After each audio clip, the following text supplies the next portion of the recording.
sampah plastik yang paling serius mendapatkan perhatian.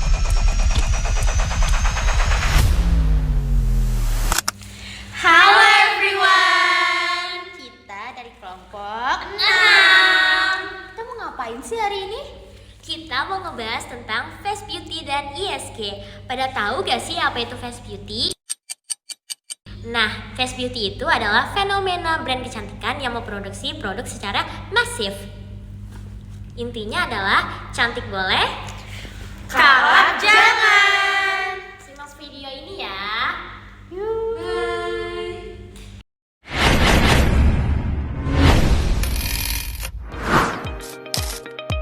Fast Beauty merupakan fenomena industri kecantikan yang terus meluncurkan produk baru dalam waktu singkat untuk mengikuti tren pasar.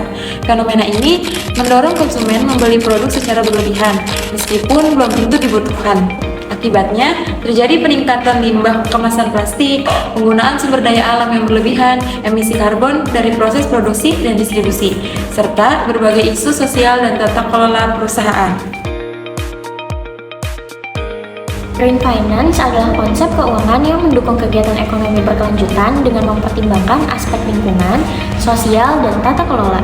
Dalam konteks industri kecantikan, Green Finance mendorong perusahaan untuk memproduksi produk yang lebih ramah lingkungan, mengurangi limbah, menggunakan bahan yang berkelanjutan, serta menerapkan praktik bisnis yang bertanggung jawab.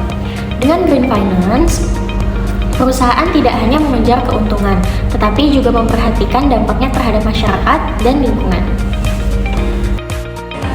Untuk mengatasi dampak Fast Beauty, kami mengusulkan beberapa solusi. Yang pertama, konsumen membeli produk sesuai dengan kebutuhan, bukan karena mengikuti tren semata. Yang kedua, memilih produk dari perusahaan yang menerapkan prinsip keberlanjutan. Nah, yang ketiga, mendukung penggunaan kemasan ramah lingkungan serta program daur ulang. Dari aspek lingkungan, Fast Beauty meningkatkan limbah kemasan plastik, penggunaan sumber daya alam, dan emisi karbon dari proses produksi serta distribusi. Dari aspek sosial, perusahaan harus memperhatikan kesejahteraan pekerja, keamanan bahan yang digunakan, serta menghindari praktik pengujian produk pada hewan. Dari aspek tata kelola, perusahaan harus memenuhi standar keamanan produk, menerapkan transparansi informasi, dan menjalankan bisnis secara etis serta bertanggung jawab.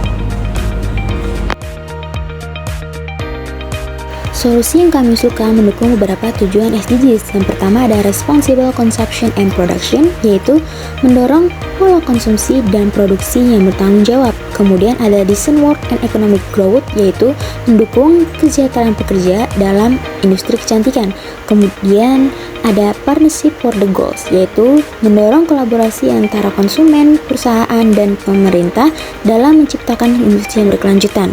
Jika solusi ini diterapkan, maka jumlah kosmetik dapat berkurang, kesadaran konsumen meningkat, dan perusahaan terdorong menerapkan praktik bisnis yang berkelanjutan. Kami merekomendasikan agar mahasiswa menjadi agen perubahan dalam memilih produk secara bijak, memilih merek yang bertanggung jawab, serta mendukung kampanye berkelanjutan dalam industri kecantikan.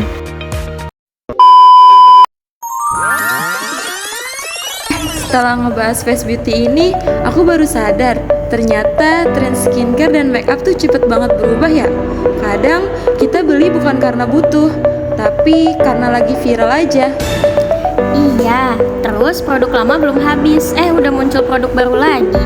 Akhirnya numpuk di meja, bahkan ada yang kebuang sebelum dipakai habis. Padahal kalau dipikir-pikir ya, sampah kemasan skincare dan makeup itu banyak banget. Belum lagi proses produksinya yang juga butuh energi dan juga bahan baku. Nah, disinilah pentingnya peran ISG. Brand gak cuma dituntut bikin produk yang bagus, tapi juga harus lebih peduli sama lingkungan dan cara mereka menjalankan bisnis. Dan sebenarnya kita sebagai konsumen juga punya peran. Gak harus langsung sempurna kok. Mulai dari beli seperlunya aja udah bagus. Misalnya pakai produk sampai habis dulu sebelum coba yang baru, atau pilih produk yang kemasannya bisa didaur ulang. Benar, jadi kita tetap bisa glow up tanpa harus belanja terus-menerus. Cantik itu bukan soal punya produk paling banyak, Tapi soal gimana kita menggunakan produk dengan lebih bijak. Kalau kebiasaan kecil ini dilakukan banyak orang, dampaknya pasti besar. Harapannya industri kecantikan ke depan bisa makin inovatif tapi tetap berkelanjutan. Jadi bukan cuma ngikutin tren tapi juga menjaga bumi. Karena pada akhirnya, beauty bukan cuma tentang penampilan, tapi juga tentang pilihan dan tanggung jawab kita terhadap lingkungan. Yuk jadi beauty lovers yang lebih peduli karena perubahan besar dimulai dari kebiasaan kecil.